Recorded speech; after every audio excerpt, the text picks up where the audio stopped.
శ్రేష్టమైన ప్రతి ఆశీర్వాదాన్ని ఆనాడు భక్తులు కూడా అనుభవించారు. వారు ఆశీర్వదించబడటానికి, దీవించబడటానికి వాళ్ళు దేవుని ఎదుట ఎలా నడుచుకున్నారో మనము కూడా ఆ విధంగా నడుచుకుంటే ఖచ్చితంగా ఇంతవరకు మన కుటుంబాలని సమస్త ఈవుల చేత తృప్తిపరచిన దేవుడు ఇంకా ఆయన దీవించునుగాక.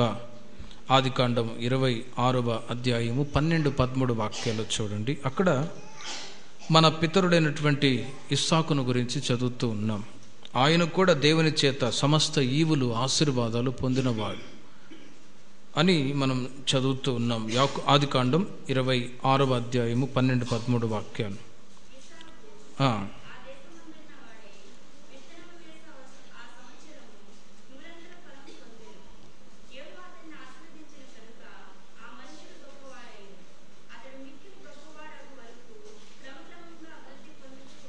గమనించండి, అక్కడ యాకోబు కూడా శ్రేష్టమైన ఆశీర్వాదాలు ఆయన కూడా అనుభవించిన వ్యక్తి. ఇస్సాకు గెరారు అనే దేశమందున్నవాడై విత్తనం వేశాడు. ఎందుకు? జీవన ఆధారానికి ప్రతి ఒక్కరూ ఈ రోజుల్లో పని చేస్తూ ఉన్నారు. పని చేయకపోతే ఇంట్లో ఆహారం ఉండాలి కదా. ఆహారం ఉండాలంటే కష్టపడి పని చేయాలి. అప్పుడే ఇంట్లో దరిద్రత అనేది ఏమాత్రం ఉండదు. కొన్ని కుటుంబాల్లో పనిచేసి కష్టపడి మంచి స్థితిలో ఉన్నవాళ్ళు ఉన్నారు. మరికొంతమంది కొన్ని కుటుంబాల్లో సోమరులుగా ఉండి పనిపాటు చేయక ఉన్నప్పుడు ఆ ఇంట్లో దరిద్రత అనేది ఉంటుంది. అయితే కష్టపడి పనిచేస్తూ ఉన్నప్పుడు ఆ కుటుంబంలో దరిద్రత అనేది ఉండదు. ఇప్పుడు ఇస్సాకు కూడా ఆ దేశమందున్నవాడై తాను తన కుటుంబం మంచిగా తిని త్రాగి సంతోషంగా ఉండాలంటే విత్తనం వేస్తూ ఉన్నాడు. విత్తనం వేసేటప్పుడు తాను ఎంతో ప్రయాసతో విత్తనం వేస్తూ ఉన్నాడు. ఈ రోజుల్లో వర్షాకాలం కాబట్టి రైతులు ముఖ్యంగా చాలా ప్రయాసతో విత్తనం వేస్తూ ఉంటారు. చాలామంది ఫోన్లు చేసి ప్రార్థనలు కూడా చేయించుకున్నారు. ఈ సంవత్సరం మంచిగా వర్షాలు రావాలన్నా, మంచిగా పంటలు పండాలి, తెగులు రాకూడదు, పెట్టుబడి కంటే అధికమైన రాబడి రావాలి అని చాలామంది ప్రార్థనలు చేయించుకున్నారు. ఎందుకంటే వర్షాకాలం వచ్చినప్పుడు రైతులు పంటను ఎదురు చూస్తూ ఉన్నప్పుడు విత్తనం వేస్తారు. అవి ఫలభరితంగా ఉన్నప్పుడు సంతోషం, లేకపోతే చాలామంది అప్పుల పాలై రైతులు ఆత్మహత్య చేసుకొని చచ్చిపోతూ ఉన్నారు ఈ రోజుల్లో. కనుక గవర్నమెంట్ వాళ్ళు ఎంత ప్రాఫిట్ పెట్టి రైతులని బ్రతికించాలని కోరుకున్నా కూడా ప్రయోజనం లేకుండా పోయింది.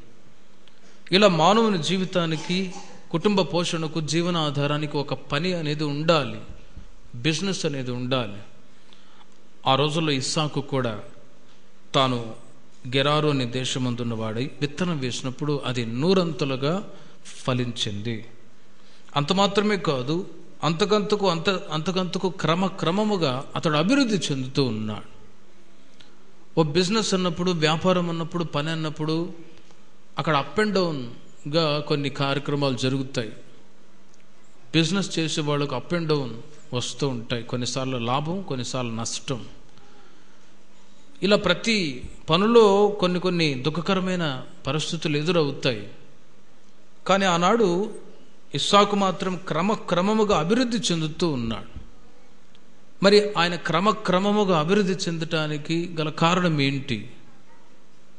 లోకంలో మనం గమనిస్తాం, ఒక బిజినెస్ చేసేవాళ్ళైనా, వ్యాపారాలు చేసేవాళ్ళైనా వాళ్ళు వెంటనే అభివృద్ధి చెందుతూ ఉన్నారంటే వెంటనే వాళ్ళు ఏదో మోసముతో డబ్బు సంపాదిస్తున్నారు అని వెంటనే గవర్నమెంట్ వాళ్ళు కూడా ఈ రోజుల్లో చాలామందిని సీజ్ చేస్తూ ఉన్నారు. ఎందుకు? ఇంత డబ్బు ఇతనికి ఎలా వచ్చింది, ఎట్లా ఇతను అని ఓ చిన్న ఇంజనీర్గా పనిచేస్తున్నవాడు కోట్ల కొలది డబ్బులు సమకూర్చుకున్నాడంటే వెంటనే ట్యాక్స్ డిపార్ట్మెంట్ వాళ్ళు రైడ్ చేసి పట్టుకుంటూ ఉన్నారు. అప్పుడు బట్టబయలు చేస్తూ ఉన్నారు. ఇతను ఒక చిన్న ఉద్యోగస్తుడు. మరి సడన్గా ఇంత పెద్ద అపార్ట్మెంట్లు కానీ, వెండి, బంగారు ఇవన్నీ ఇంట్లో సమకూర్చుకున్నాడు. కారణం ఏంటని ఆరా తీసినప్పుడు వాళ్ళందరూ జైలు పాలవుతూ ఉన్నారు, ఇబ్బందులు పాలవుతూ ఉన్నారు. అయితే బైబిల్ చెప్తున్న మాట ఏంటంటే క్రమక్రమముగా అభివృద్ధి చెందే అనుభవం అనేది అది నీతి నిజాయితీతో కూడిన అనుభవం ఉన్నప్పుడే, వాళ్ళ జీవితాలలో యథార్థత ఉన్నప్పుడే అభివృద్ధి చెందుతారు. ఒక్కసారే కొంతమంది ఉన్నతమైన స్థితిలో రావాలని ఎన్నెన్నో ప్రయాసపడుతూ ఉంటారు. అయితే బైబిల్ చెప్తూ ఉంది, సామెతల గ్రంథం 28వ అధ్యాయము 20వ వాక్యాన్ని మీరు చూడండి. సామెతల గ్రంథం జ్ఞానోక్తిಗಳು 28ನೇ అధ్యాయ 20ನೇ వాక్య. సామెతల గ్రంథం 28వ అధ్యాయం 20వ వాక్యంలో, నమ్మకమైన వానికి చూడండి, 28వ అధ్యాయము 20వ వాక్యాన్ని మీరు గమనిస్తే, నమ్మకమైన వానికి దీవెనలు మెండుగా కలుగును, ధనవంతుడగుటకు ఆతురపడవాడు. చూడండి, ధనవంతుడగుటకు ఆతురపడవాడు శిక్షనందుకుపోడు అని. నమ్మకమైన వానికి దీవెనలు మెండుగా కలుగుతాయి. ఇస్సాకు నమ్మకస్తుడు, అతడు యథార్థంగా పనిచేసేవాడు గనుకనే ఆ నమ్మకత్వాన్ని బట్టి దేవుడు అతన్ని ఆశీర్వదించాడు, దీవించాడు. అయితే ధనవంతులు ఉన్నారు. ధనవంతుడొకటికి ఆతురపడే వాళ్ళు అంటే వెంటనే ధనవంతులు అవ్వాలి, వెంటనే గొప్ప గొప్ప వ్యక్తులుగా మారాలి అని ప్రయాసపడే వాళ్ళు శిక్ష నొందకపోరు. ఏం శిక్ష? ఇప్పుడు చెప్పాను కదా, చాలామంది మోసముతో లంచాలు తీసుకొని ఒక చిన్న పని చేయాలన్నా లంచాలి. బయట ఎక్కడికి వెళ్ళినా కూడా లంచాలు ఎక్కువైపోయాయి. ఈ మధ్య కొందరు భయపడుతున్నారు. ఆఫీసర్లు ఎవడు ఎక్కడ పట్టిస్తాడో ఆఫీసర్లకి, పై అధికారులకు అని భయపడే వాళ్ళు ఉన్నారు. అయినా లంచగొండితనం అనేది దేశంలో ఎక్కువైపోయింది. వాటి చేత చాలామంది శిక్ష పొందుతూ ఉన్నారు, ఉద్యోగాలు కూడా పోతూ ఉన్నాయి. కానీ నమ్మకమైన వానికి దీవెనలు మెండుగా ఉంటాయి. కొద్దిగా తిన్నా, ఎక్కువ తిన్నా ఒక నెమ్మది అనేది నమ్మకస్తులుగా ఉన్న వాళ్ళు అనుభవిస్తారు. ఆనాడు ఇస్సాకు కూడా తన జీవితంలో నమ్మకస్తుడుగా ఉన్నాడు. ఆ నమ్మకత్వాన్ని బట్టి ఎక్కడ ఎవరిని మోసం చేసేవాడు కాదు, కీడు చేసేవాడు కాదు. క్రమక్రమముగా అభివృద్ధి చెందుతూ ఉంటే ఫిలిస్టీయులు ఆయనకు విరోధంగా మాట్లాడుతూ వచ్చారు. ఏమని? మా నాన్న త్రవ్వించిన బావులు అంటే వాళ్ళు ఫిలిస్టీయులు అంటారు. లేదు, మేము త్రవ్విన బావులు అంటారు. అన్యాయముగా అక్రమముగా వాళ్ళు గొడవాడడానికి వచ్చారు ఇస్సాకుకు విరోధంగా. అయితే యాకోబు మాత్రం వాళ్ళకు విరోధంగా గొడవాడలేదు, వారికి విరోధంగా బూతు మాటలు మాట్లాడలేదు.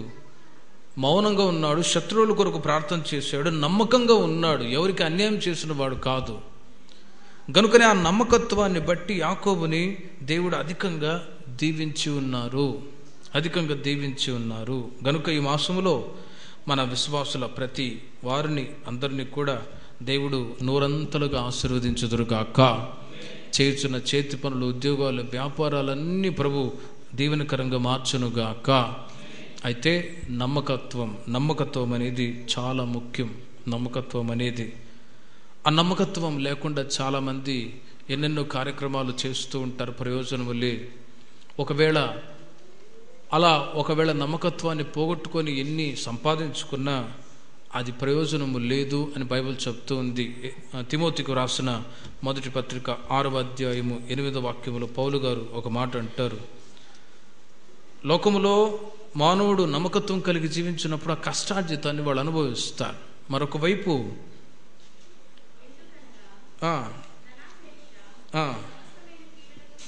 సమస్తమైన కీడులకు మూలం కొందరు దానిని ఆశించి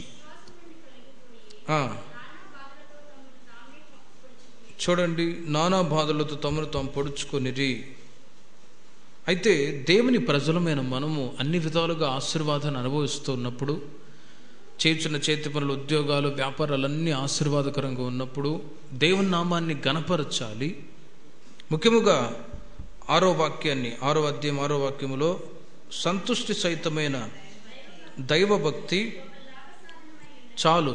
ఇప్పుడు ఆ అనుభవంలో ఈ రోజుల్లో నడవాలని ప్రభు కోరుకుంటూ ఉన్నాడు. అంటే దేవుని ప్రజలమైన మనము ఎక్కువగా సంపాదన అనే వాటికి ఎక్కువ ప్రాముఖ్యతనివ్వకూడదు అంటాడు. హాస్కే ఇద్దస్టు కాల్ చాచు అంటారు.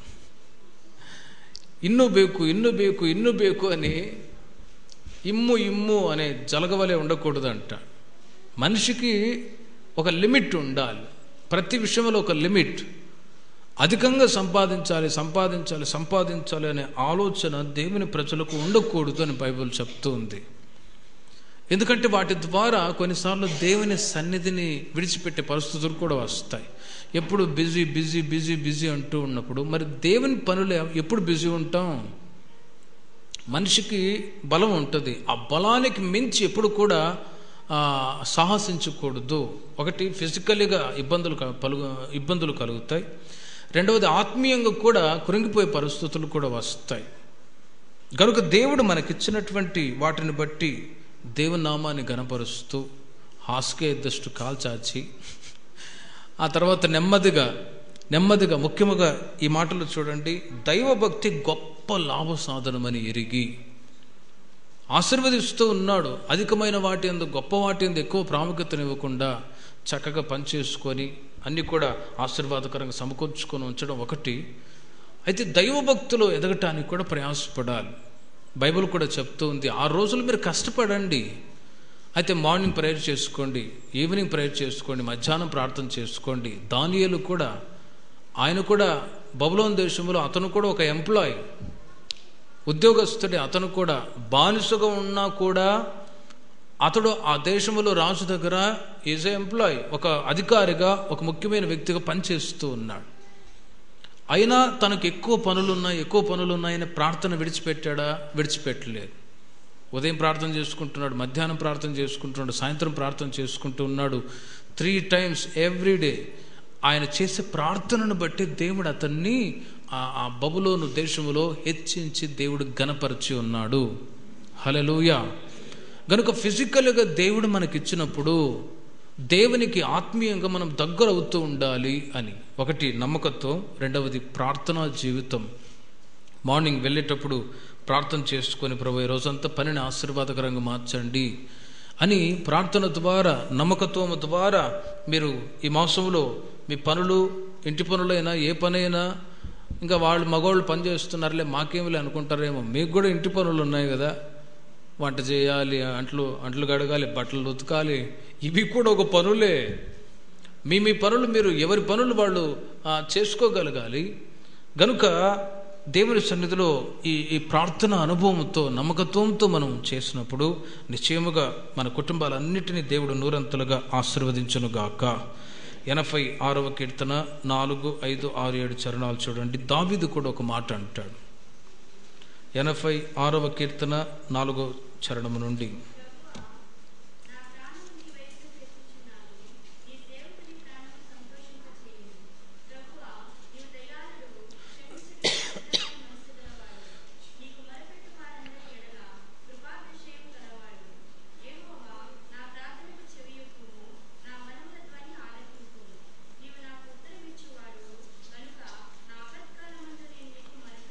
చాలు చదవబడిన వాక్య భాగంలో దావీదు అక్కడ ప్రార్థన చేస్తూ ఉన్నాడు. ఎందు నిమిత్తం ప్రార్థన చేస్తున్నాడంటే దావీదుకు విరోధంగా శత్రువులు ఉన్నారు. శత్రువులు ఎదురవుతూ మరణ భయంతో ఆయన ఉన్న సమయంలో ఇలా ఈ ప్రార్థన చేస్తూ ఉన్నాడు. ఏమని? ప్రభువా, నీవు దయాళుడవు, క్షమించుటకు సిద్ధమైన మనసు గలవాడవు, నీకు మొరపెట్టు వారందరి ఎడల కృపాతిశయము గలవాడవు, నా ప్రార్థనకు చెవియొగ్గి నా మనవల ధ్వని ఆలకించి నాకు ఉత్తరమేమో. ఆపత్కాలమందు నేను నీకు మొరపెట్టెదను అని ఆపత్కాలాలు ఆయన జీవితంలో వచ్చినప్పుడు రాక మునిపే ప్రార్థన చేస్తూ ఉన్నాడు. మానవుని జీవితంలో, దేవుని బిడ్డ జీవితంలో ఒకటి చక్కగా పనిచేసుకొని ఆశీర్వాదాలు అనుభవిస్తూ సుఖ సంతోషాలతో కొనసాగుతూ ఉంటాము దైవభక్తిలో. మరొక వైపు ఆపత్కాలాలు కూడా ఎదురవుతూ ఉంటాయి. ఆపత్కాలంలో నీవు నన్ను గురించి మొరపెట్టుము, అప్పుడు నేను నీకు ఉత్తరం ఇస్తాను అన్నాడు. ఇప్పుడు మనం చేసే ప్రార్థనలు ఎలా ఉంటాయంటే, అపాయం వచ్చినప్పుడు ప్రభు స్తోత్రం అంటాం.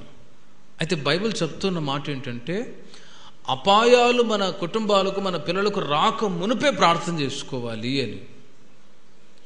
ఇప్పుడు ఎందుకు ప్రార్థన చేసుకోవాలి అని అంటే, అపాయాలు వచ్చినప్పుడు ఏదో అప్పుడప్పుడు మనకు అవసరమైనప్పుడు దేవుని సన్నిధి ప్రార్థించడం కాదు, కానీ అపాయాలు కీడు రాకుండా ముందుగానే ప్రార్థన చేసినప్పుడు అపాయము కీడు మన కుటుంబాలకు రాదు, ఇబ్బందులు కలగవు.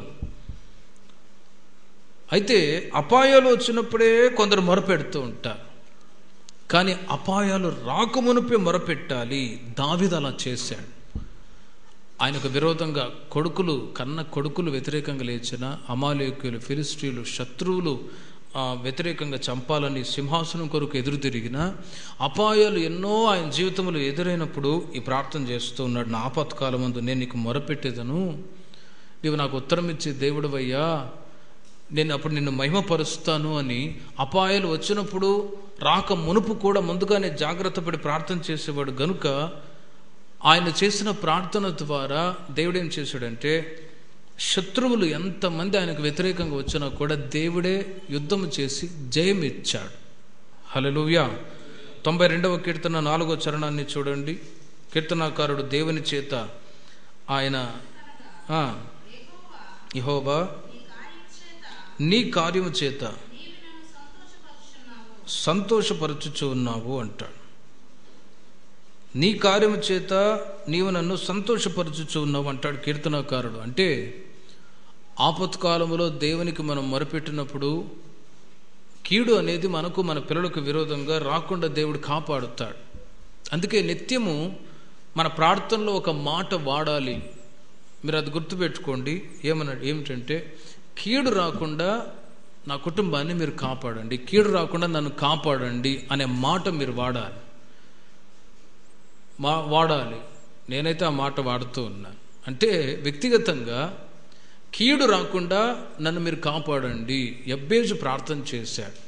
క్రొత్త నిబంధనలో యేసు ప్రభు వారు కూడా ఆయన నేర్పించిన ప్రార్థనలో కూడా, శిష్యులకు నేర్పించిన ప్రార్థనలో కూడా కీడు రాకుండా, కీడు బరద హాగే నన్ను కాపాడు అని ఆ మాటను ఉపయోగించి మనం కూడా ప్రార్థన చేయగలగాలి. అప్పుడే కీడు అనేది మనకు, మన కుటుంబానికి, మన పిల్లలకు విరోధంగా రాకుండా దేవుడు కాపాడుదురుగాక.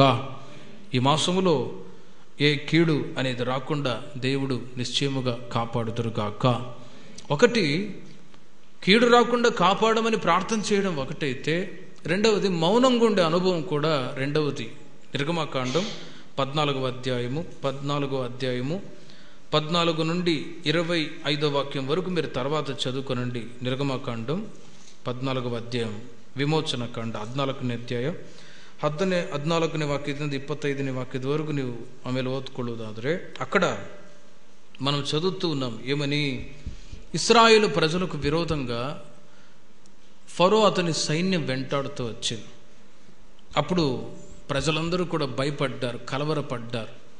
ఏమని, మోషే మమ్మల్ని మీరు చంపటానికి తీసుకొచ్చావా, ఐగుప్తులు సమాధులు లేకనా అన్నట్లుగా అనేక మాటలు మాట్లాడి బలహీనపరుస్తూ, కృంగదీస్తూ వాళ్ళు అధైర్యపడుతూ ఉన్నప్పుడు దేవుడు మోషే ద్వారా మాట్లాడుతాడు. మీరు భయపడకూడదు. ఏమని, నేడు మీరు చూచుచున్న ఐగుప్తీయులని మీరు మరెన్నడూ కూడా చూడరు. యెహోవా మీ పక్షమున యుద్ధం చేయను, మీరు ఊరకై ఉండండి అన్నాడు. యెహోవా మీ పక్షమున యుద్ధం చేయను, మీరు ఊరకై ఉండండి అని ప్రజలతో అన్నప్పుడు మౌనంగా ఉండిపోయారు. దేవుడు యుద్ధం చేశాడు. దేవుడు యుద్ధం చేసి వారికి జయమిచ్చి ఒక మాట అంటాడు, సాగిపోవుడి అని. ప్రతికూలమైన పరిస్థితులు, కష్టాలు, నిందలు, అవమానాలు, ఆపత్కాలాలు మన కుటుంబానికి వ్యతిరేకంగా వచ్చినప్పుడు, ఒకటి, ఆయన సన్నిధిలో ప్రార్థించాలి ముందుగా, ఆపత్కాలాలు రాకమునిపే. రెండవది, మౌనంగా ఉండే అనుభవం చాలా ముఖ్యం. మౌనం దైవ లక్షణము అంటారు. మరొక వైపు మౌనం అంటే ముచ్చోడు అంటారు. ముచ్చోడు 3 లోకాలు ముంచుతాడని. అయితే ఆధ్యాత్మికంగా ఈ మాటను ధ్యానించినప్పుడు, కొన్ని ప్రతికూలమైన పరిస్థితులు వచ్చినప్పుడు కలవరం చెంది లేక అధైర్యపడితే ప్రయోజనం లేదు. ఏం చేయాలంటే ప్రార్థన చేయాలి. రెండవది, మౌనంగా పోవాలి. ప్రభు నువ్వే యుద్ధం చెయ్యాలి. అప్పుడు దేవుడు మన పక్షమై ఉండి యుద్ధం చేస్తాడు. మౌనంగా ఉండకుండా మనం యుద్ధం చేయటానికి వెళ్తే ప్రయోజనం లేదు. ఎందుకంటే మనం దేవుని ప్రజలం కాబట్టి, మీరు పోరాడున్నది ఆకాశ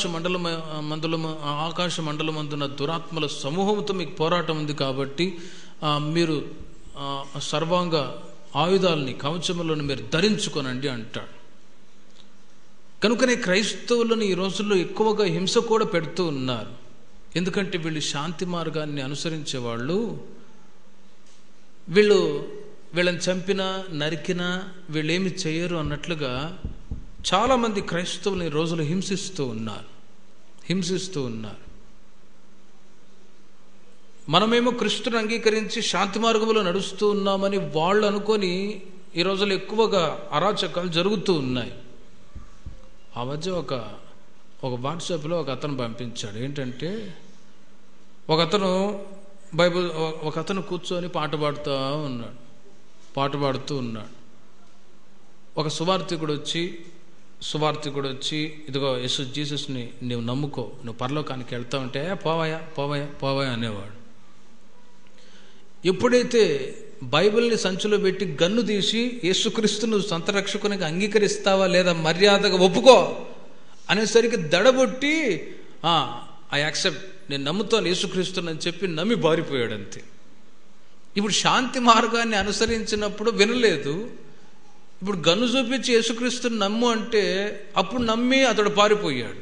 అంటే లోకములో చాలామంది దేవుని ప్రజలకు హింస అనేది ఎక్కువగా ఉంది. ఎందుకంటే శాంతి మార్గాన్ని అనుసరిస్తూ ఉన్నాం, శత్రువులను కూడా క్షమించాలని యేసుక్రీస్తు బోధించాడు. కాబట్టి ఆ మార్గంలో నడుస్తున్నప్పుడు ప్రజలు ఇలా వ్యతిరేకంగా తిరుగుతున్నప్పుడు మనమేం చెయ్యాలి? మనం పోరాటానికి నిమిత్తం లేదు, కానీ ప్రార్థన చేయడము, రెండవది మౌనంగా ఉండడం. ఆ రోజుల్లో చాలామంది భక్తులు కూడా అలాగే ఉన్నారు. యెహోవా మీ పక్షముని యుద్ధం చేయడం, మీరు ఊరకే ఉండండి అన్నాడు కదా. అలాగే మనం మౌనంగా ఉండి ప్రార్థన చేస్తూ ఉన్నప్పుడు దేవుడే మన పక్షమై ఉండి యుద్ధము చేయుదురుగాక. హల్లెలూయా. కలవరపడి దిగులు చెందితే ప్రయోజనం ఏమీ కూడా లేదు. కొన్నిసార్లు మనం మౌనంగా ఉండి ఉన్నప్పుడు సాతానుగాడు కూడా క్రియ చేస్తాడు, వీళ్ళని రెచ్చగొట్టాలి అన్నట్టుగా. అందుకే అప్పుడప్పుడు కొన్ని సమస్యలు వచ్చినప్పుడు క్రైస్తవులు, నాకు తెలిసిన ఒక విశ్వాసి ఉన్నాడు, అతను కూడా చాలా సాధు సుందర్ సింగ్ కంటే ఇంకా ఎక్కువ ఉన్నాడేమో, అంతగా మౌనంగా ఉండేవాడు, శాంత మనసు కలిగి ఉండేవాడు.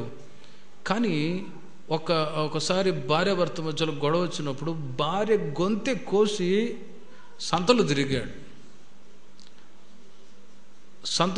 అతను భార్య గొంతు కోసి తల అలా పట్టుకొని ఆ ఊరంతా తిరిగేసరికి అందరూ బారిపోయారు. అంత సాత్వికంగా ఉన్న మనిషిని సాతానుగాడు కూడా కొన్నిసార్లు క్రియ చేస్తాడు. గనుకనే అనేక సందర్భాల్లో మనం క్రీస్తు యొక్క మార్గంలో నడుస్తూ ఉన్నప్పుడు అపాయాలు, ఆపత్కాలాలు ఎదురవుతున్నప్పుడు మౌనంగా ఉండి ఆ సాత్వికాన్ని, యేసుక్రీస్తు కూడా ఆయనకు కూడా ఎంతోమంది వ్యతిరేకంగా క్రియ చేసినప్పుడు ఆయన మౌనంగా ఉన్నట్లు మనం కూడా మౌనంగా ఉండి ప్రార్థన చేసినప్పుడు నిశ్చయముగా ఈ మాసమంతా దేవుడు మీ పక్షమై ఉండి జయం అనుగ్రహించునుగాక. ఎస్తేరు గ్రంథం 4వ అధ్యాయం మొదటి 3 వాక్యాలు. ఎస్తేరు గ్రంథం 4వ అధ్యాయం మొదటి 3 వాక్యాలు చూడండి. అక్కడ మొర్దెకై గురించి మనం చదువుతూ ఉన్నాం. ఎస్తేరు గ్రంథం 4వ అధ్యాయం మొదటి 3 వాక్యాలు. ఎస్తరులు 4వ అధ్యాయం మొదలని 3 వాక్యాలు.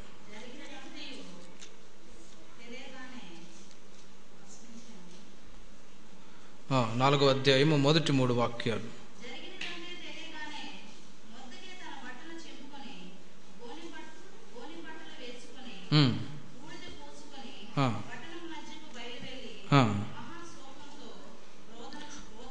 రోదనము చేసి రాజు గుమ్మ ఎదుటికి వచ్చెను.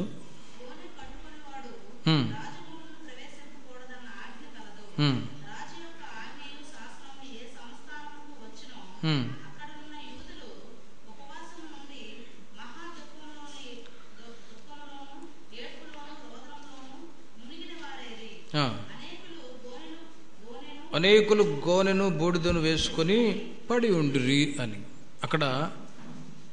అక్కడ ఉన్న సంఘటన ఏంటంటే, హామాను అనే ఒక రాజు దగ్గర ఉన్నటువంటి మంత్రి, అతను సమస్త యూదులని చంపాలి అని పన్నాగం పన్నాడు. అందునిమిత్తం ద్వారపాలకుడుగా వాచ్మెన్గా పనిచేస్తున్నటువంటి మొర్దెకై రాజు నగరులో రాజు ఉన్నాడు అని లోపలికి వెళ్ళటానికి కూడా వెళ్ళకూడదు ఎవరు. కానీ పరిస్థితి ఎలా ఉందంటే, హామాను అనేవాడు సమస్త యూదులని చంపాలనుకున్నాడు, నాశనం చేయాలనుకున్నాడు. ఇప్పుడు రాజుకి వర్తమానం చెప్పాలి. చెప్తే అతడైనా ఆపుతాడేమో, అతడు యూదులను చంపకుండా కాపాడుతాడేమో అనే ఉద్దేశంతో మొర్దెకై ప్రయత్నం చేస్తూ ఉన్నాడు. అయినా ఫలితం కానరాకపోగా ఉపవాసముతో మొర్దెకై ఏం చేస్తున్నాడు? మహా దుఃఖముతోనూ ఏడుపుతోనూ రోదనతోనూ మునిగిన వారై అనేకులు గోనెను బూడిదను వేసుకొని పడి ఉండిరి, ప్రార్థన చేస్తూ ఉన్నారు ఉపవాసంతో. ఎందుకని? హామాన్ అనేవాడు సమస్త యూదులని చంపాలని అతడు ఒక పన్నాగం పన్నాడు, మాస్టర్ ప్లాన్ వేశాడు అని. ఇప్పుడు అలాంటి పరిస్థితుల్లో రాజుగారికి వర్తమానం అందాలి. ఎలా? రాజుగారికి భార్యగా ఉంది ఎస్తేర్, మొర్దెకై ఏమో పినతండ్రి, చిన్నాన్న. అలాంటి పరిస్థితుల్లో రాజుకి వర్తమానం అందాలి, ఎస్తేర్ కూడా వర్తమానం అందాలి. కానీ రాజు నగరు లోపలికి వెళ్ళటానికి అవకాశం లేదు, పర్మిషన్ కావాలి. మరి ఏం చెయ్యాలి? అప్పుడు మొర్దెకై ఏం చేస్తున్నాడంటే ఉపవాసం ఉండి సమస్త ప్రజలందరూ కూడా కూడుకొని ఉపవాసం ఉండి ప్రార్థన చేస్తూ ఉన్నారు. చూడండి, యూదులకు దేవుని ప్రజలకు కీడు రాబోతూ ఉంది. అలాంటి సమయంలో దేవుని ప్రజలు చేయవలసిన ఒక పని ఏంటంటే ఉపవాస ప్రార్థన. ఇప్పుడు ఎందుకు హామాన్ అనే వ్యక్తి ఇతనికి విరోధంగా యూదులకు విరోధంగా క్రియ చేశాడంటే ఒక చిన్న కారణం అంతే. సమస్త యూదులనే అతడు సంహరించాలని పన్నాగం పన్నాడంటే ఏదో పెద్ద పెద్ద కారణాలు కాదు, చిన్న చిన్న కారణాలు. ఇప్పుడు ఇండియాకి పాకిస్తాన్కి యుద్ధాలు జరుగుతున్నాయి, అప్పట్లో జరిగాయి, ఇప్పుడు కూడా ఆయా దేశాలకు యుద్ధాలు రాబోయే రోజుల్లో కూడా జరగబోతున్నాయి. మరి యుద్ధాలు జరగటానికి గల కారణం, వాట్ ఈస్ ద రీజన్ అని వెతికితే చిన్న చిన్న కారణాలు, చిన్న చిన్న మనస్తాపాల వల్ల రాజ్యాలు దేశాలు యుద్ధాలు చేసే పరిస్థితికి వచ్చింది. పెద్ద పెద్ద కార్యాలు కాదు. అందుకే యాకోబు తన పత్రికలో రాస్తారు, ఈ నాలుక, నరం లేని నాలుక ఆ మాటల చేత సమస్త భూమిని అది చిచ్చుపెడుతూ ఉంది అని.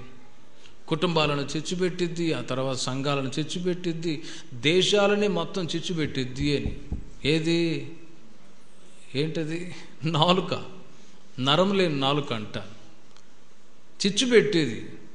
ఇప్పుడు కుటుంబాలను చిచ్చుపెట్టేది అదే, సంఘాలను చిచ్చుపెట్టేది అదే, సమస్త భూమిని కూడా చిచ్చుపెట్టేది అదే. అందుకే యాకోబు అంటాడు, నాలుకను గురించి మీరు జాగ్రత్తగా ఉండండి అని. ఇప్పుడు ఈ మొర్దెకై కూడా ఉపవాసంతో ప్రార్థన చేస్తూ ఉన్నాడు. సమస్త యూదులను చంపబోతున్నాడు, ఓ పన్నాగం పన్నాడు, రాజుకు తెలియదు సంగతి అని. ఓ చిన్న విషయం. ఏంటి ఆ విషయం అంటే, ఈ మొర్దెకై ద్వారపాలకుడుకు పనిచేస్తూ ఉన్నప్పుడు ఆ హామాను ఆ రాజుకి ముఖ్యమైన అధికారి, అతను హామాను వెళ్తూ ఉన్నప్పుడు అందరూ నమస్కారం చేశారు, కానీ ఇతను మాత్రం నమస్కారం చేయలేదు, సాగిలప్పుడు నమస్కారం చేయలేదు. అందుకని ఈ మొర్దెకైని ఉరి కొయ్య మీద వేయాలి, సమస్త యూదులను కూడా చంపాలని అతను ఆలోచిస్తూ ఉన్నాడు. చూడండి, ఒక చిన్న కార్యాన్ని బట్టి అందరూ నమస్కారం చేస్తూ ఉన్నారు. హామాన్ గారు వచ్చారు, అధికారి వచ్చారు, నమస్కారం చేయండి అని. ఇప్పుడు ఈ నమస్కారాలని కూడా లోకంలో కోరుకునే వాళ్ళు ఉన్నారు. బైబిల్ కూడా చెప్తుంది, అధికారులని మీరు సన్మానించండి అని, క్రొత్త నిబంధన కాలంలో. కానీ పాత నిబంధన కాలంలో హామాన్ని మొర్దెకై ఎందుకు నమస్కరించలేదు అని మనం చదివితే ఆయన అంటాడు, నేను యూదుడను గనుక ఆ పని చేయజాలను అంటాడు. యూదుడను గనుక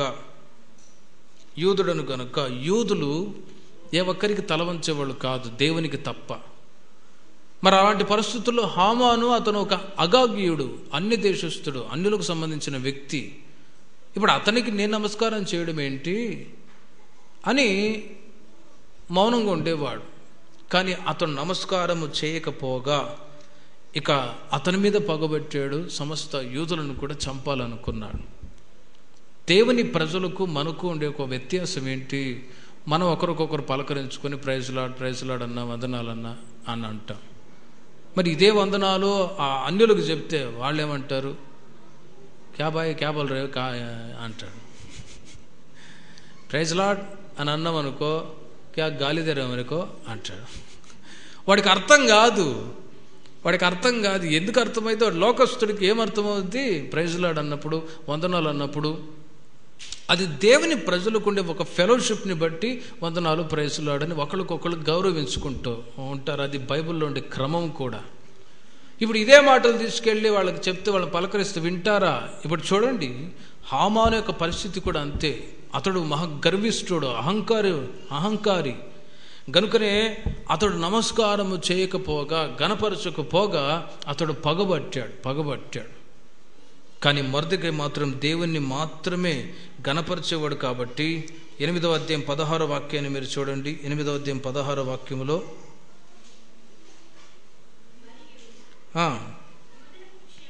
యూదులకు క్షేమమును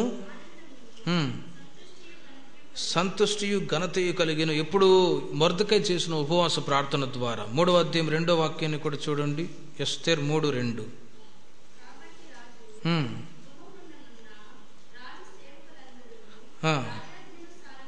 రాజాజ్ఞానుసారముగా మోకాళ్ళలోని హామానును నమస్కరించిరి.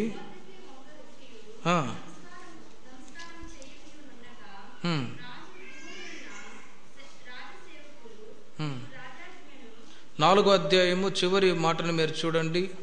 మొర్దెకై అంటాడు, నేను యూదుడను గనుక ఆ పని చేయజాలను అని వారితో చెప్పి ఉండెను అనే మాట. 4వ వాక్యం, నేను యూదుడను గనుక. 4వ వాక్యం పై నుండి చదవండి. ఈ ప్రకారము వారు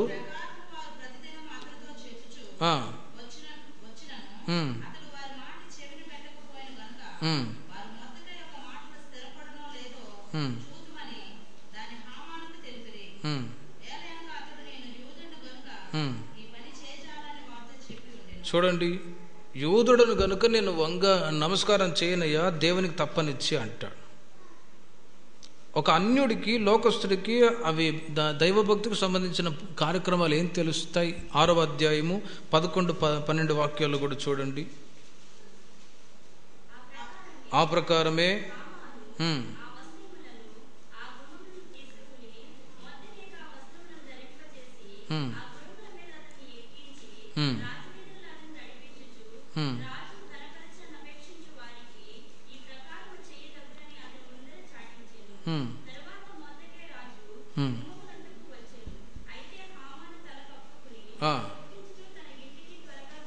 చూడండి, ఆ ఎస్తేర్ గ్రంథంలో చాలా విషయాలు ఉన్నాయి, క్లుప్తంగా చెప్తున్నాను. హామాను నమస్కారం చేయలేదని చెప్పి మొర్దెకైని చంపాలనుకున్నాడు. ఏ విధంగా? ఒక ఉరికోయను సిద్ధపరిచాడు, యూదులను చంపాలనుకున్నాడు. కొద్ది రోజుల తర్వాత ఏం జరిగిందంటే, రాజుగారు మొర్దెకైని పిలిచి, హామాను ఉన్నాడు, మొర్దెకై ఉన్నాడు. రాజు గణపరచను అపేక్షించేవాడు ఎలా ఉండబోతున్నాడు? మొర్దెకై, హామాను మొర్దెకై ఉన్నారు, వాళ్ళని అడిగాడు. రాజు ఒక వ్యక్తిని గణపరచాలనుకున్నప్పుడు అతడు ఎలా ఉండాలి? అప్పుడు ఆయన అంటాడు, హామాను అనుకున్నాడు, రాజు నన్ను తప్పనిచ్చి ఎవరిని గణపరుస్తాడు అని. హామాను అంటాడు, ఇదిగో రాజు గుమ్మమున ఒక గుర్రం మీద ఎక్కించి అతను ఒక రెస్పెక్ట్ఫుల్గా అతను ఊరేగించి ఒక అతను గుర్రం మీద తీసుకొని వెళ్తూ ఊరేగింపు చేయాలి అని, ఒక హానర్, గణపరచాలి అని అలా చెప్పినప్పుడు హామాను అనుకున్నాడు, నన్ను తప్ప ఇంకెవరిని గణపరుస్తాడు అని. ఇలా గణపరిస్తే బాగుంటుంది రాజా అన్నాడు. గుర్రం మీద సవారీ చేయించి అతనికి మంచి ప్రశస్త వస్త్రాలు ధరింపచేసి గణపరిస్తే బాగుంటుంది. సరే, ఆ పని అర్జెంటుగా, మొర్దెకై ఉన్నాడు కదా, అతనికి ఆ విధంగా గణపరచు నువ్వు అన్నాడు, అంతే. ఇక చూడండి, నన్ను గణపరుస్తాడు అనుకున్న వాడు ఏమైపోయాడు? ఘనత మొర్దెకైకి వచ్చేసింది. ఏ విధంగా వచ్చాయన్నీ మీరు తర్వాత చదువుకోనండి. అయితే ముఖ్యమైన సంగతి ఏంటంటే, మొర్దెకై తాను ఘనపరచబడాలి, అతడు ఉన్నతమైన స్థితికి రావాలని ఏ రోజు కూడా కోరుకున్నవాడు కాదు. ప్రజల క్షేమాన్ని, యూదుల క్షేమాన్ని కోరేవాడు. ఆయన యొక్క దీన స్థితిని బట్టి, అతని యొక్క దీన స్థితిని బట్టి దేవుడు అతన్ని ఘనపరచును. హల్లెలూయా. బైబిల్ చెప్తూ ఉంది, పేతురు రాసిన మొదటి పత్రిక 5వ అధ్యాయము 5వ వాక్యాన్ని మీరు చూడండి. పేతురు రాసిన మొదటి పత్రిక 5వ అధ్యాయము 5వ వాక్యం. చిన్నలారా,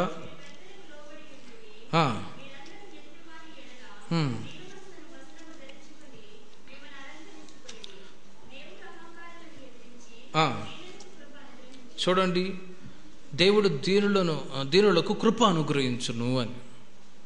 చిన్నలారా మీరు పెద్దలకు లోబడి ఉండండి అంటాడు. చిన్నలారా అంటే ఎవరు? ఆధ్యాత్మిక జీవితంలో ఇంకా ఎదుగుతున్న వాళ్ళని చిన్నలారా అని పిలిచాడు. చిన్నలారా అంటే ఆ పాలు తాగే పిల్లల్ని, చిన్న చిన్న పిల్లల్ని గురించి చెప్పలేదు అక్కడ. చిన్నపిల్లలారా అంటే ఎవరంటే డే బై డే వాళ్ళు ఎదుగుతున్న వాళ్ళు, స్పిరిచువల్ లైఫ్లో ఎదుగుతున్న వాళ్ళని చిన్నపిల్లలారా అని సంబోధించాడు. చిన్నపిల్లలకి ఏం తెలిసిద్ది? దానికి పోయి దాంట్లో కూడా చేయి పెడతాడు. ఎందుకంటే తెలియదు కదా, ఒక అమాయకత్వం. అందుకే చిన్నపిల్లలు అంటే రోజు రోజుకు వయసు పెరిగే కొలది వాళ్ళు అవగాహన వస్తూ ఉంటుంది, ఒక అవగాహన. కనుక స్పిరిచువల్ లైఫ్లో ఎదిగే వాళ్ళని అక్కడక్కడ బైబిల్ పౌలు గారు చెప్పారు, చిన్నలారా అని. ఇప్పుడు చిన్నపిల్లలు ఆ సంఘంలో సండే స్కూల్ పిల్లలకి చెప్పాడా? ఏమైనా ఆ మాటలు లేదే. ఆధ్యాత్మిక జీవితంలో మనం ఎదుగుతూ ఉన్నప్పుడు, దేవుని చేత ఆశీర్వదించబడుతూ ఉన్నప్పుడు, ఘనపరచబడుతూ ఉన్నప్పుడు, ఉన్నతమైన స్థితిలో మేలు పొందటానికి మీరు దీన మనస్కులై ఉండండి అంటాడు. దీన మనస్కులై, దేవుడు తగిన సమయమందు మిమ్మల్ని హెచ్చించినట్లు ఆయన బలిష్టమైన చేతి క్రింద మీరు దీన మనస్కులై ఉండుడి అని. తగ్గింపు, ఒక దీన మనస్సు అనేది చాలా. ఎందుకంటే యేసుప్రభువు వారు కూడా ఆయన ఉన్నతమైన స్థితిలో హెచ్చించబడటానికి, ఘనపరచబడటానికి కేవలం ఆయనలో ఉన్న సాత్వికము, దీన మనస్సు. అందుకే ఆయన అంటాడు, నేను సాత్వికుడను, దీన మనస్సు గలవాడను, నా యొద్ద వచ్చి మీరు నా కాడని ఎత్తుకొని మీరు నేర్చుకోనండి అంటాడు. మనం ఏం నేర్చుకోవాలి? యేసు దగ్గరికి వచ్చి ఏం నేర్చుకోవాలి? ఆయన అంటాడు, నేను సాత్వికుడను, దీన మనస్సు గలవాడను, దాన్ని మీరు నేర్చుకోనండి అంటాడు. అప్పుడు నేను ఏ విధంగా హెచ్చించబడ్డానో దీనత్వం కలిగి ఉండటం చేత మీరు కూడా హెచ్చింపబడటానికి మీరు కూడా దీనులై ఉండుడి అంటాడు. తమను తాము హెచ్చించుకునే వాళ్ళు తగ్గించుకునే వాళ్ళు హెచ్చింపబడుదురు. అప్ అండ్ డౌన్గా, ఇటు ఫిజికల్ గాను స్పిరిచువల్ గాను కొందరు జీవితాల్లో కలుగుతూ ఉంటుంది. కొందరు ఆత్మీయంగా గమనించినప్పుడు బాగా ఎదుగుతూ ఉంటారా, సడన్గా డౌన్ అయిపోయి కొత్త వాళ్ళు హై పొజిషన్లోకి వచ్చి ఉంటారు. మరికొంతమంది మొదట ఏమి లేని స్థితిలో ఉన్న దేవుడు ఫిజికల్గా హెచ్చించి ఘనపరుస్తూ ఉంటాడు. కానీ ఏదేమైనా కూడా మన జీవితాల్లో ఒక ఘనత అనేది ఇటు ఫిజికల్గాను ఆత్మీయంగాను దేవుడు మన పిల్లలకు కలగజేయాలంటే ప్రతి విషయంలో మనము దీన మనస్కులై ఉంటేనే దేవుడు ఘనపరచుదురుగాక. ఘనత అనుభవించడానికి ప్రతిసారి దేవుని సన్నిధిలో దీనులుగా నడుచుకోవాలి. దీనులు అంటే ఏమి తెలియదు అన్నట్లుగా ఉండడం కాదు. దీనులు అంటే మౌనంగా ఉండడం కాదు. దీనులు అంటే ఇంకా చూడండి, అంటే ప్రతి విషయంలో మనం చేస్తున్న పనులైనా, మన యాక్టివిటీస్ అయినా, మన మాటల్లోనైనా ప్రతిసారి దీనత్వం అనేది కనిపించాలి. గనుక లోక సంబంధమైన మనుషులు కొందరు గర్వపడుతూ ఉంటారు, అహంకారపడుతూ ఉంటారు. ఆ గిద్దలూరులో ఒక మాట అంటారు, ఎచ్చులు పోయి బచ్చులు పడ్డట. ఎక్కువగా అతిశయం చేయడానికి మా గర్విష్ఠుడు రా అంటారా, కొద్ది రోజులకి ఆ గర్వమంతా అణిగిపోయిద్ది. అయితే ఉన్నప్పుడు అతిశయపడకూడదు. ఉన్నా లేకున్నా ఉన్నట్టుగా ఉండాలి అని బైబిల్ చెప్తూ ఉంది. కనుక ఈ మాసమంతా దేవుడు మనల్ని, మన పిల్లల్ని, మన విశ్వాసంలో ప్రతి కుటుంబాలను దేవుడు ఘనపరచుదురుగాక. అయితే దీనత్వం చాలా ముఖ్యం. యోబు గ్రంథం 30వ అధ్యాయము 26వ వాక్యాన్ని 30వ వాక్యాన్ని చదివి ముగించుకుందాం. యోబు గ్రంథం 30వ అధ్యాయము 26వ వాక్యం. ఆశించుకొనగా కీడు సంభవించను, 30వ వాక్యము.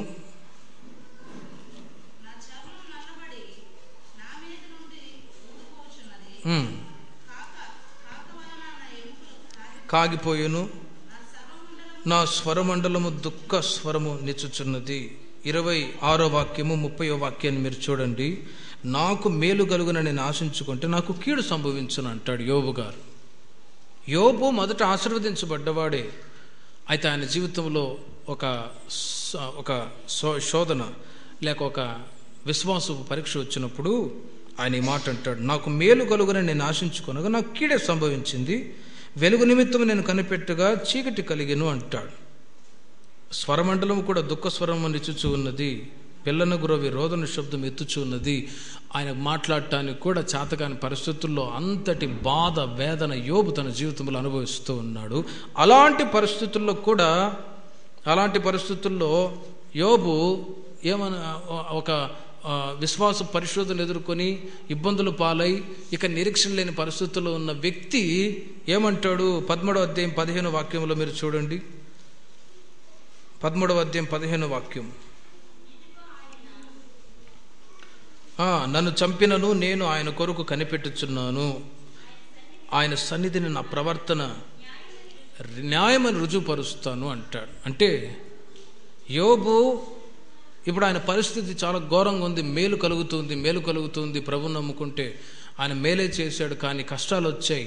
ఇప్పుడు అయినా ఈ కష్టాలు పోవట్లేదు, నా శరీరం ఉంటున్న గజ్జి పోవట్లేదు, పిల్లలు కూడా చనిపోయారు, ఈ పరిస్థితి ఏంటి అని వేదన పడి రోదన పడి నిరీక్షణ లేని పరిస్థితుల్లో ఈ మాటలు పలుకుతూ ఉన్నాడు. అన్ని కోల్పోయిన పరిస్థితుల్లో ఈ మాటలు పలుకుతున్న, నేను నన్ను చంపినా కూడా నేను దేవుని కొరకు ఆయన కొరకు నేను కనిపెట్టుకుంటాను, నా ప్రవర్తన న్యాయమని రుజువుపరుతును అంటాడు. యోబు ఈజ్ ఎ పర్ఫెక్ట్ మ్యాన్. అతను నీతిమంతుడు, యథార్థవర్తనుడు, న్యాయవంతుడు. ఆ తర్వాత ఈయనకు వచ్చిన శోధనల మధ్యలో నిరీక్షణతో ఉండి పలికిన మాటలు ఇవి. నన్ను చంపినా కూడా నేను నా దేవుని కొరకు కనిపెడతాను, నేను నీతిమంతుడను అని రుజువుపరుచుకుంటాను అంటాడు. ఆ తర్వాత 27వ అధ్యాయము 5-6 వాక్యాలు చూడండి. ఆ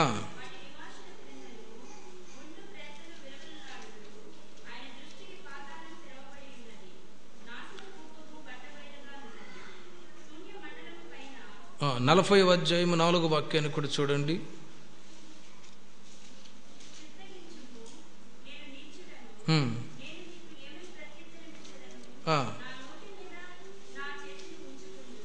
చూడండి, యోబు యెహోవాకు ప్రత్యుత్తరం ఇచ్చి చెప్తున్న మాటలు, అంటే నిరీక్షణ లేని పరిస్థితుల్లో నిరీక్షణతో కూడిన మాటలు యోబు పలుకుచూ ఉన్నాడు. నేను నీచుడను, నేను ఏమని ప్రత్యుత్తరం ఇచ్చేదను, నా నోటి మీద నా చేతిని ఉంచుకుందును, నోరు మూసుకొని ఉంటాను ప్రభువా అని ఆయన దేవునితో చెప్తూ ఉన్నాడు. మరొకసారి యోబు యొక్క స్నేహితులు అంటారు, యోబు నువ్వు పాపం చేసేవి, అందుకే ఈ శోధన వచ్చింది, ఈ కష్టాలు వచ్చాయి అంట. నేనెందుకు పాపం చేశాను? నా దేవుని దృష్టికి నేను యథార్థంగా ఉన్నాను, నా పక్షమే సాక్ష్యం చెప్పేవాడు దేవుడు ఉంటే మీరెందుకు ఇలా మాట్లాడతాడు అంటారు. మరొక వైపు యోబు తన దృష్టికి తాను నీతిమంతుడై ఉన్నాడు అని ఎరిగి యోబు యొక్క స్నేహితులు కూడా మాట్లాడడం మానేశారంట. అప్పుడప్పుడు కొందరు మనకంటే వాళ్ళకంటే వీళ్ళకంటే నీతిమంతురాలని అని ఫీలింగ్ ఇచ్చేవాళ్ళు ఉంటారు. అప్పుడు యోబు కూడా అలాగే అనుకున్నాడని చెప్పి మాట్లాడడం మానేశారు. చూడండి, కొన్నిసార్లు అప్పుడప్పుడు నేను ఎవరికైనా ప్రార్థన చేస్తాం విజిట్కి వెళ్దాం అని అనుకుంటామా. కొన్ని చోట్ల ఇంతకుముందు సేవ చేస్తున్న చోట ఒక LICలో జాబ్ చేసేవాళ్ళు చర్చి మానుకున్నారు. ఆయన పెద్ద ఆఫీసర్, LICలోనే ఆయన డైరెక్టర్, పెద్ద ఆఫీసర్. మొత్తానికి వెళ్ళాను, ఇంకా ఆ తల్లిగారు కూర్చోబెట్టి గంట సేపు నాకు మెసేజ్ చెప్పింది. ఇంకా మానేశాను, నేను కూడా మానేశాను. అంటే తమ దృష్టికి తాము నీతిమంతులము అని ఎంచుకునే వాళ్ళ దగ్గర మనకు మాటలేమి ఉండవు. చూడండి, ఇలా అప్పుడప్పుడు ఆధ్యాత్మిక జీవితంలో ఎదుగుతూ ఉన్నప్పుడు కూడా కొన్నిసార్లు సాతాను గాడు ప్రౌడ్నెస్కి చోటిస్తాడు. అప్పుడు దేవునికి దూరమై పరిస్థితులు కూడా వస్తాయి. యోబు జీవితంలో నిరీక్షణ కోల్పోయిన పరిస్థితుల్లో తాను మౌనంగా ఉన్నాడు. స్నేహితులు కూడా అలా మాట్లాడుతున్న మౌనంగా ఉన్నాడు. చివరికి ఏం చేశాడో తెలిసిన, యోబు తన స్నేహితుల కొరకు ప్రార్థన చేశాడు. ఎఫెసీయులకు రాసిన పత్రిక 4వ అధ్యాయము 31, 32 వాక్యాలు మీరు చూడండి. ఎఫెసీయులకు రాసిన పత్రిక, సమస్తమైన ద్వేషమును, కోపమును, క్రోధమును, అల్లరి, దూషణ, సకలమైన దుష్టత్వం విసర్జించండి.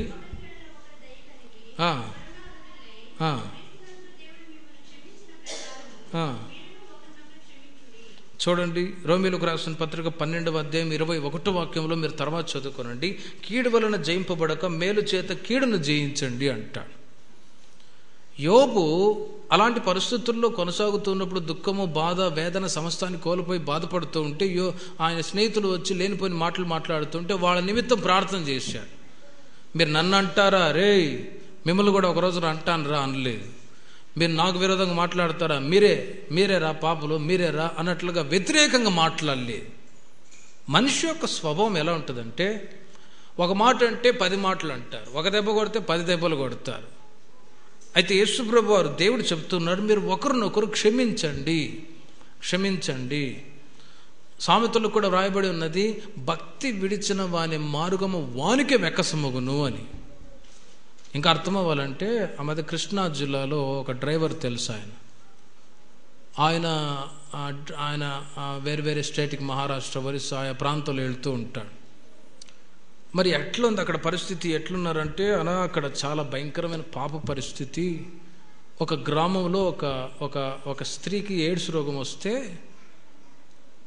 ఆమె అనుకున్నదట, ఇక ఎప్పటికైనా చచ్చిపోతానులే, ఇంకెందుకు జీవితం అని చెప్పి ఇంకా విచ్చలవిడిగా ప్రవర్తించడం చేత ఆమె ద్వారా ఆ గ్రామంలో ఉండే 100 మంది 150 మంది వరకు చనిపోయారు, మరణాలు జరిగిపోయాయి.